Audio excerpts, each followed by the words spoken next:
연휴가 돼서 이 새벽기도 시간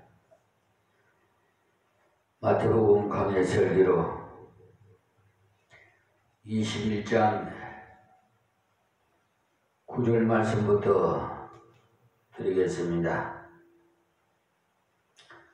앞에서 가고 뒤에서 따르는 무리가 소리질러 가로되 호산나 다윗의 자손이여 찬송하리로다. 주의 이름으로 오시는 이여 가장 높은 곳에서 호산나 하더라. 아멘. 여기 호산나의 뜻은 원컨대 구원하소서라는 말이니 예수님께 딱 맞는 말입니다. 그러니까 이 말씀은 그리스도께만 사용할 수 있는 말씀이에요. 그리스도라는 말 자체가 구세주이시기 때문에 그 때문에 호산나라는 말을 아무에게나 쓸 수 있는 말이 아닙니다. 또 다윗의 자손이여 찬송하리로다라고 했는데 이들이 구약을 통해서 알고 있는 말씀을 그대로 사용해서 믿음을 표현한 것입니다. 구약에서 메시아가 오실 때는 다윗의 후손으로 다윗의 촌 베들레헴에 오신다고 하셨기 때문에 이렇게 부르짖는 것입니다. 가장 높은 곳에서란 하늘에서 보내신 예수님을 통해서 구원의 역사가 있기를 바란다는 말씀이에요. 다음 10절 말씀에 예수께서 예루살렘에 들어가시니 온 성이 소동하여 가로되 이는 누구노 하거늘 그랬습니다. 환영의 무리가 있는 반면에 꼭 반대하는 비아냥거리는 분들이 있어요. 제가 인생 노하우랄까요? 또 지금 현재 유튜브 방송을 전 세계에 생명의 말씀을 증거하면서 간혹 가다가 비유로 그 하나님의 말씀에 의해서 말씀드리는 경우가 있어요. 동영상도 그렇고요. 그래서 근데 댓글에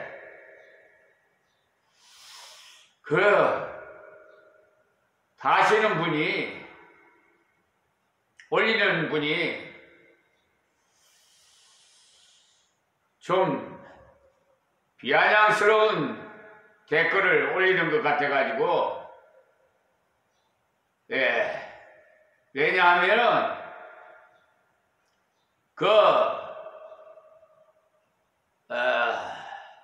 6.3 대통령 선거를 앞두고 저 대법원에서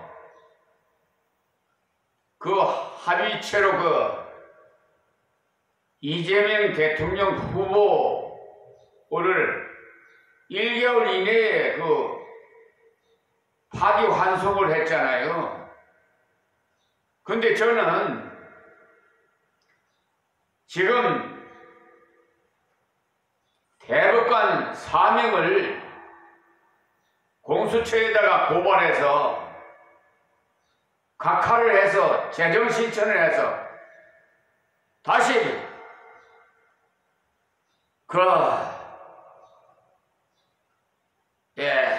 블록에서 지금 현재 대법원에 계류 중에 있어요. 그런데 4개월이나 지금 됐는데도 이거 어떻게 파기환송을 하지도 않고 그대로 그냥 어디 밑에다가 그냥 내려놨는지 모르겠습니다만 그거요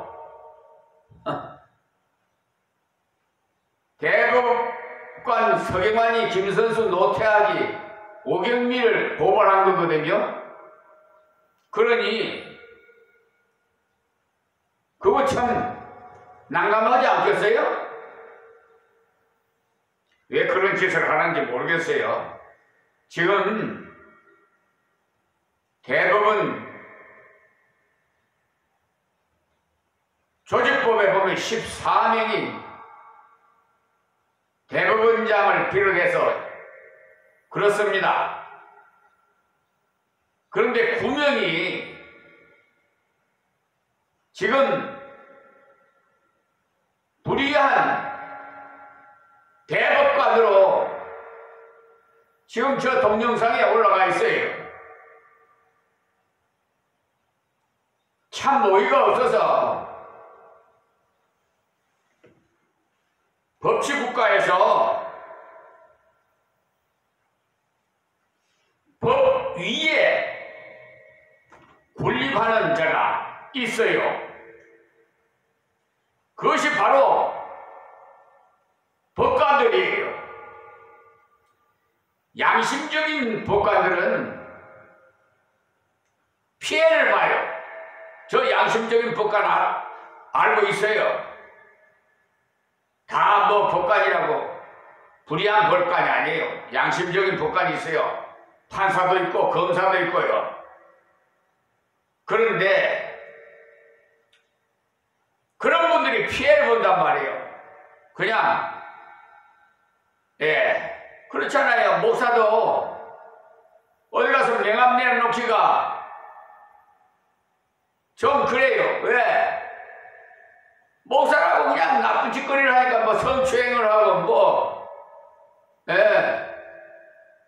하나님 돈을 횡령하고 그러면서 도둑질 하지 말라고 어떻게 강단에서 설교를 할 수 있어요?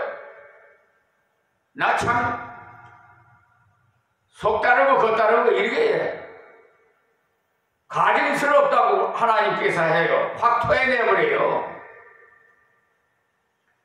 그런데 거기에 댓글에 그래. 다른 교회는 그런 게 없어요.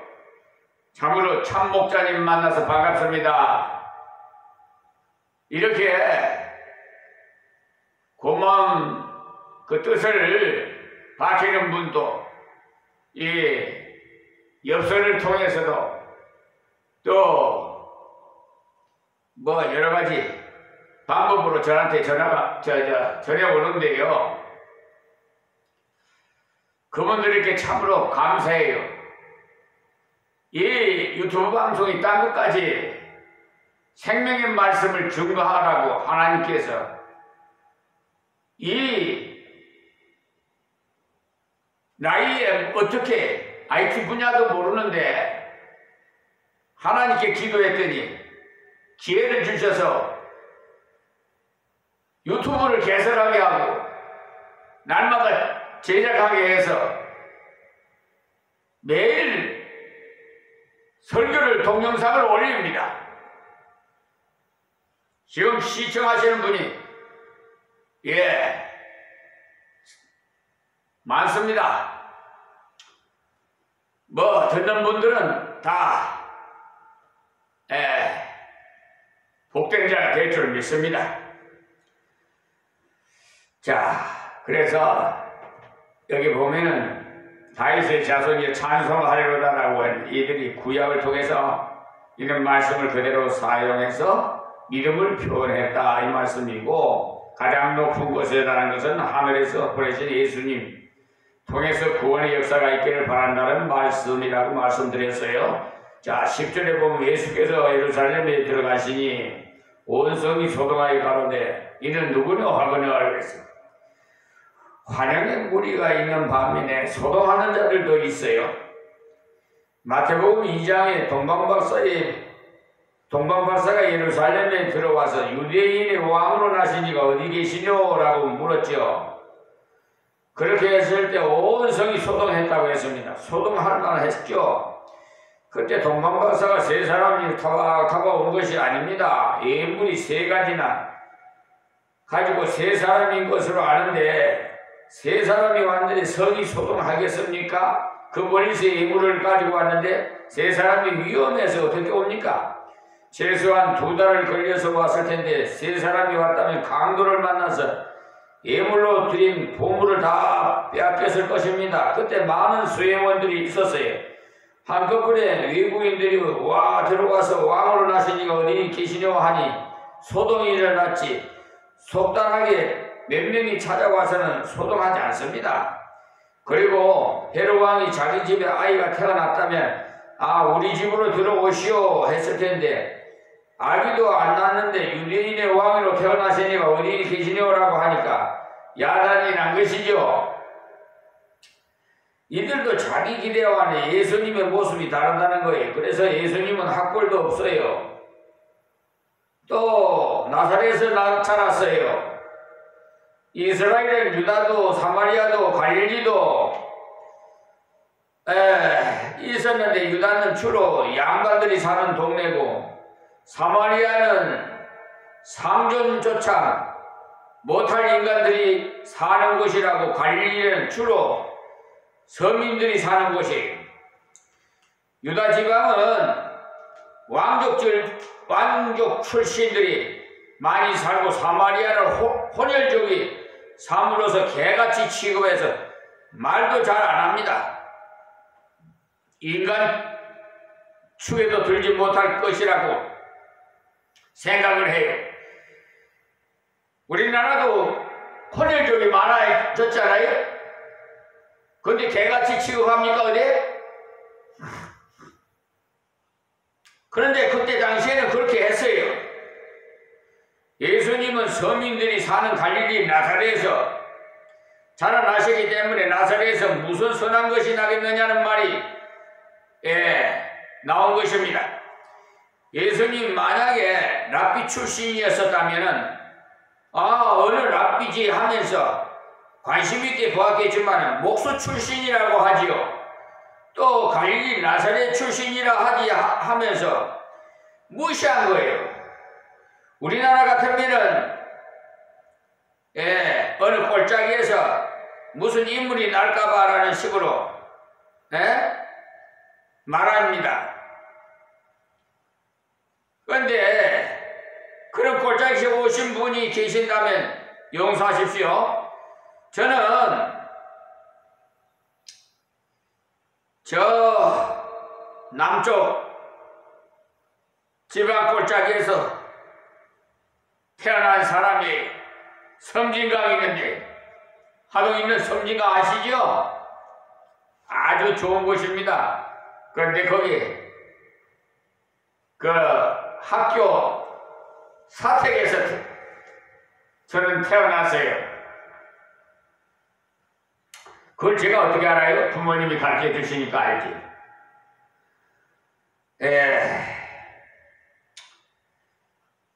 그러니까 이때 예루살렘이 왜 소동을 했느냐면 메시아라는 분이 나타났는데 자기들이 기대했던 바가 아니기 때문에 소동이 일어나. 자기가 좋아하는 설교를 하면 아멘이라고 크게 외치고 그렇지 않으면 시무룩한 태도를 취하는 것과 같아. 하나님의 말씀이 아니냐 그것을 살펴야 할 텐데 자기가 원했던 바가 아니면 은혜가 안 된다고 흔히 해요. 어느 교회에 우리 교회 주위에도 그런 교회가 있어요. 장로님이 주일날 목사님이 성복을 가지고 설교하러 예배당으로 들어가려니까 못 들어가게 막아가지고 예배를 드리지 못해서 우리 교회로 왔다고 하면서 온 가족이 오고 많은 분들이 와서 예배 드리고 갔어요. 그러면서 하는 말씀이 정말 감사하다고 은혜 많이 받았다고 정말 이리 와서 신앙생활을 하고 싶은데 이 지역에서 살려면은 그 교회를 가야 된다는 거예요. 목사님 이해해 달라고 그런 말씀을 하고 가셨어요. 그러니까 뭐냐? 지금 교회가 사조직이 되어 있어요. 교회답지를 안 해요. 그러니까 이방인들로부터 조롱거리가 되어가고 있어요. 칭송을 받는 게 아니라 미교에 네 교회 찾아쌌고, 한 교회에서도 목사판이, 장로판이, 권사판이 이렇게 목사가 또 부교육자가 있다든지 뭐 대교회는 뭐 여러분이 계시지요. 그러니까 서로가 그냥 파가 쪼개져 있어요. 이건 교회가 하나님 기뻐하시지 않습니다. 저는 하나님께서 이렇게 깨우는 설교를 하라고 그래서 꽃게임 같은 설교를 많이, 강의 설교를 주로 많이 하고요. 깨워야 돼요. 지금 영혼들이 잠을 자고 있어요. 지금 잠잘 때가 아니에요. 주님 오실 날이 임박하고 있는데 잠자고 있다가 신랑 대신 예수님 맞이하지 못하면 어떻게 할래요? 기름 준비도 못하고. 지금까지 몰라서 순종치 못했다면 깨닫는 적시로 회개하시고 순종해야 하나님의 영광이 드러납니다. 유대인들이 왜 예수님을 영접하지 못했느냐 하면 특히 지식층이라 자부하는 지도자들이 성경을 연구하고 있었는데 왜 그렇게 됐느냐? 그 이유는 불과 칼을 가진 메시아를 기다렸기 때문에 그래요.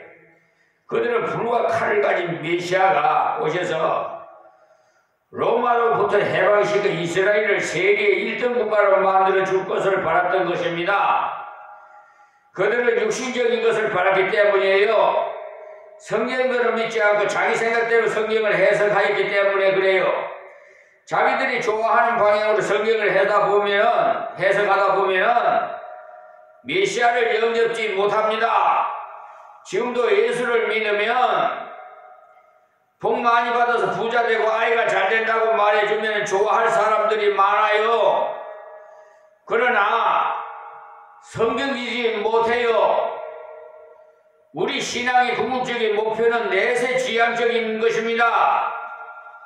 이 땅 위의 것은 주님 뜻대로 걸어가다 보면 저절로 보너스같이 따라오는 것이지요. 그것도 100배나 받으나 핍박을 겸하여 받는다고 했어요.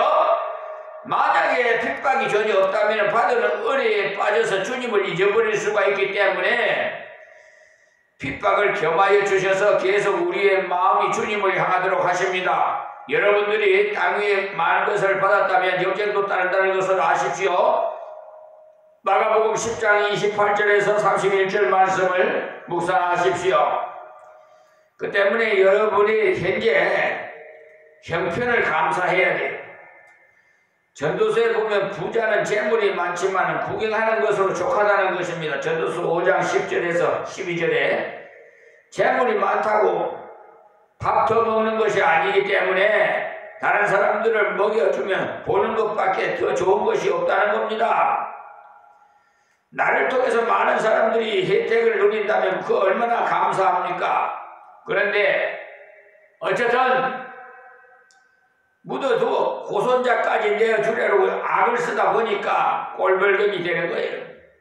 고손자에게 주님을 의지하며 일하는 것, 노력하는 것을 가르쳐 줘야지 재물을 고스란히 묻어줘 보십시오. 술망태가 되기가 쉬워요. 누가 술 제일 잘 먹지요? 제가 여기서 말 안 해도 잘 알 겁니다. 무리가 가로되 갈릴리 나사렛에서 나온 선지자 예수라 하니라. 이때 무리들도 정확하게 예수님을 몰랐다는 것을 알 수 있어요. 예수님 그분은 유대 땅 베들레헴에서 나신 메시아라고 말을 못하고 나사렛에서 나온 선지자가 오셨다고 했어요. 이렇게 말한 가장 큰 이유는 예수님이 나사렛 출신이라고 알았기 때문에 메시아가 오시면 베들레헴에서 오신다고 했기 때문에 사실 예수님이 베들레헴에서 출생했어요. 그러나 그 사실을 숨겨지고 나사렛에서 자라나셨기 때문에 나사렛 예수라고만 알고 있었기 때문에 메시아시다라고 단정하지 못했던 것입니다. 모압의 나무 밑에서 명상하며 기도하던 나다나엘도 친구 빌립이 모세가 율법에 기록된 선지자를 만났는데 요셉의 아들 나사렛 예수라고 했어요. 그러니까 나사렛에서 무슨 선한 것이 날 수 있느냐라고 했지요. 그러나 예수님께서 나다나엘을 향해서 네가 뭐가 나무 아래 있을 때 보았노라 이렇게 하실 때 그는 랍비여 당신은 하나님의 아들이요 라고 고백을 했어요. 그러나 아무도 몰래 무화과 나무 아래에서 명상하면서 기도했는데 예수님께서 그것까지 다 아시는 것을 보고 주님의 전지하심을 깨닫고 하나님의 아들이시여 이스라엘의 임금이라고 고백을 했어요. 그것이 요한복음 1장 45절에서 51절에 기록되어 있습니다. 결국 예수님께서 예루살렘으로 들어가셔서 환영도 받았지만 비판과 배척도 받으셨어요. 우리가 주님의 자취를 따라갈 때 꼭 그렇습니다. 겸손히 순종해서 하나님 뜻대로 걸어갈 때도 주님과 마찬가지로 격려도 받지만 비판도 받는다는 것을 아셔야 합니다. 비판의 소리에 넘어지지 않기 위해서 이렇게 말씀을 배우는 것. 예수님도 비판을 받으셨다든지 나도 그렇군 이렇게 그것을 경험하게 되는 것입니다. 그러니 주님의 길을 걸어가면 주님의 받았던 대우를 같이 받습니다. 핍박만 받는 것이 아니라 칭송도 받아요. 자, 그 다음에 12절에서 17절에 있는 요점은 성전 청결을 통해서 주님을 바르게 영접하는 태도를 가르쳐 주시는 말씀인데, 자 12절 말씀 보겠습니다. 예수께서 성전에 들어가사 성전 안에서 매매하는 모든 자를 내어 쫓으시며 돈 바꾸는 자들이 상과 비둘기 파는 자들의 의자를 둘러엎으시고 그랬어요. 요한복음 2장 13절부터 보시면요, 3년 전에 주님이 공생애를 시작하시면서 예루살렘에 갔었을 때 이와 같은 일을 하신 내용이 나와 있어요. 유대인의 유월절이 가까운지라 예수께서 예루살렘으로 올라가셨더니 성전 안에서 소와 양과 비둘기 파는 사람들과 돈 바꾸는 사람들이 앉은 것을 보시고 노끈으로 채찍을 만드사 양이나 소를 다 성전에서 내어 쫓으시고 돈 바꾸는 자들이 돈을 쏟으시며 상을 엎으시고 비둘기 파는 사람들에게 이르시되 이것을 여기서 가져가라. 내 아버지의 집으로 장사하는 집을 만들지 말라 하시니 제자들이 성경 말씀에 주의 전을 사모하는 열심히 나를 삼키리라 한 것을 기억하더라. 이렇게 말씀하셨어요. 예수님께서 성전 청결을 2번이나 하셨는데 3년 전 전도를 시작하려고 6월절에 성전에 갔을 때 한 번 하셨어요. 그 후 3년이 지나서 생애 마지막 부분이 오늘 본문에서도 성전 청결 다시 하셨는데 그때나 지금이나 6월절을 지키려 온 사람들의 편의를 봐준다고 성전 뜰에서 장사를 해요. 우리 거기 앞에 길상초등학교가 있어요. 그 운동회 할 때 보면은 어떻게 알고 왔는지 장사꾼들이 학교 앞에 그냥 많이 몰려와가지고 어린이 좋아하는 그런 장사를 물품들을 많이 가지고 와서 파는 것을 해마다 봤는데 글쎄 지난 얘는 보지를 못했습니다. 어떻게 하여튼 혼란스러운 사회에서 살다 보면 이런 일도 있고 저런 일도 있죠. 비가 오는 때가 있고 날이 좋을 때도 있고 안 그러겠습니까?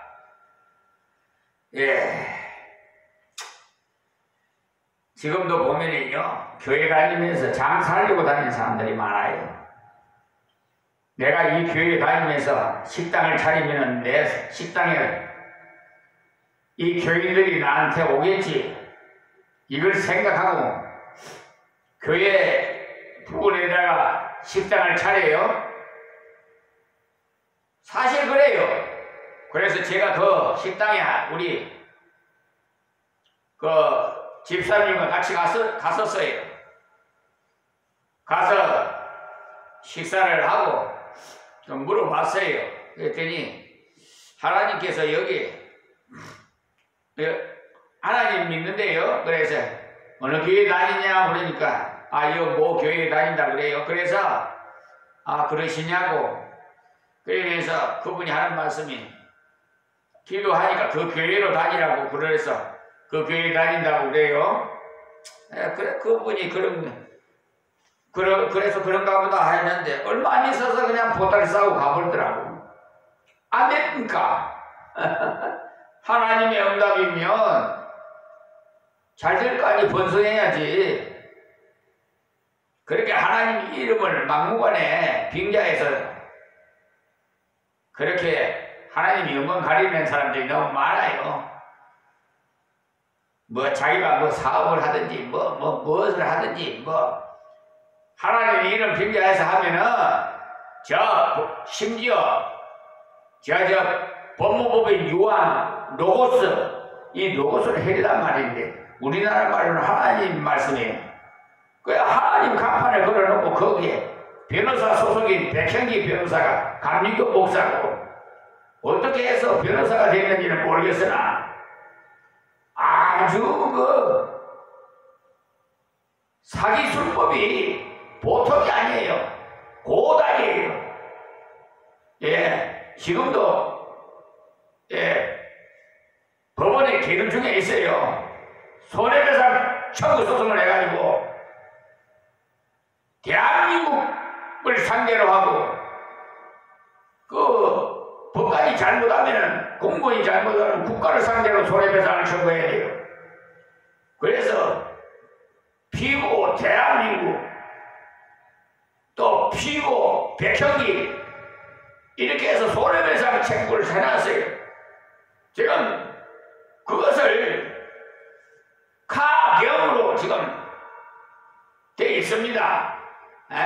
엉터리 같이 말이야. 상고심 절차에 관한 특례법 제4조 가압류 가집행위 인용할 것을 손해배상 청구에다 인용을 해가지고 심리불속행 기회가 그러니까 국민을 바보로 취급해요.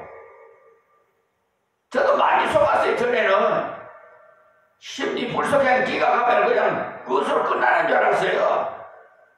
근데 하나님께서 이렇게 팩트를 해줘요. 깨닫게. 그래서 지금은 넘어가지 않습니다. 그래서 저 불의한 대법까지 9명이나 된다니까요. 14명 중에 자 이렇게 성경에서 장사하려고 신앙생활하면 안 돼요. 지금부터 2000여 년 전에 10만 도시였다면 세계적으로도 큰 도시로 봐야 되는데 주 70년에 예루살렘이 함락될 때 하루에 110만 명이 죽었으니까 세계 역사상 그런 일이 없죠. 우리나라 군인 다 합쳐도 60 지금 몇 명인지는 모르겠습니다만은 그거는 군사 비밀에 달하니까 모르겠습니다. 그러나 그때는 6월절 지키고자 모였다가 그런 변을 당했어요. 6월절 절기를 지키려면은 제사에 드릴 양이나 소나 비둘기를 가져와야 되는데 거리가 너무 먼 사람들은 양을 몰고 올 수도 없기 때문에 율법에 따라서 예루살렘에서 제물을 사서 드렸어요.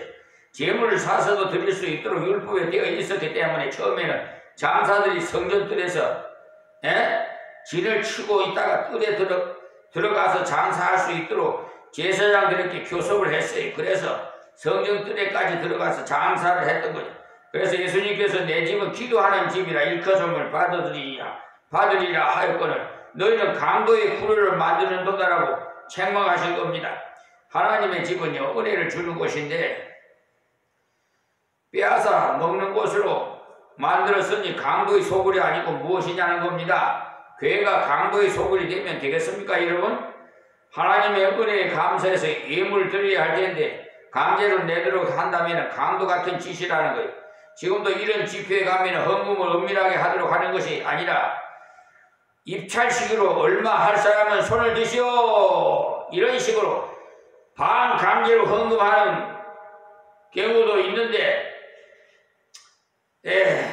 요즘은 제가 어디 외부로 잘 안 다닙니다. 전에는 저 기원으로 뭐 어디 다른 교회로 집회로 나갈 때도 있었는데 안 다닙니다 요즘. 그러나 지금은 부패한 교회는 별로 다른 것이 없어요. 지금 제가 수차례 말씀드립니다만 WCC 그 총회를 부산에서 했잖아요. 몇 년 전에. 거기에 가입된 교단 소속 교회 여러분 거기서 나와서 성경적인 교단 소속인 교회에 다니십시오. 거기는 다른 종교도 구원이 있다 말하고 동성연애도 찬성하는 배도 집단이에요. 겉에는 양의 탈을 썼지만 속에는 이리가 들어앉은 것이에요. 마귀 사탄이에요. 그런데 속지 말아요. 우리가 똑같이 성경 가지고 예배도 똑같이 드려요. 저 여의도 순복음교회 이용훈 목사가요.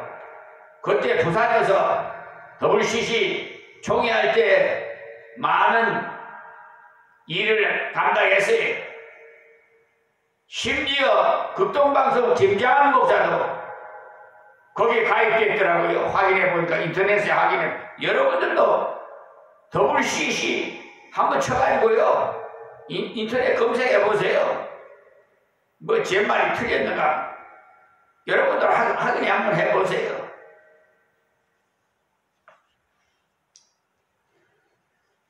오늘 여기서 말씀 뵙겠습니다. 하나님 감사합니다. 주신 말씀 증거해사오니 듣는 자마다 복되게 하옵시고 아버지 듣고 그냥 흘러버릴 것이 아니라 자아성찰해서 하나님 말씀대로 순종하고 바른 신앙생활 할 수 있도록 도와주시옵소서. 예수님의 이름으로 기도합니다. 아멘.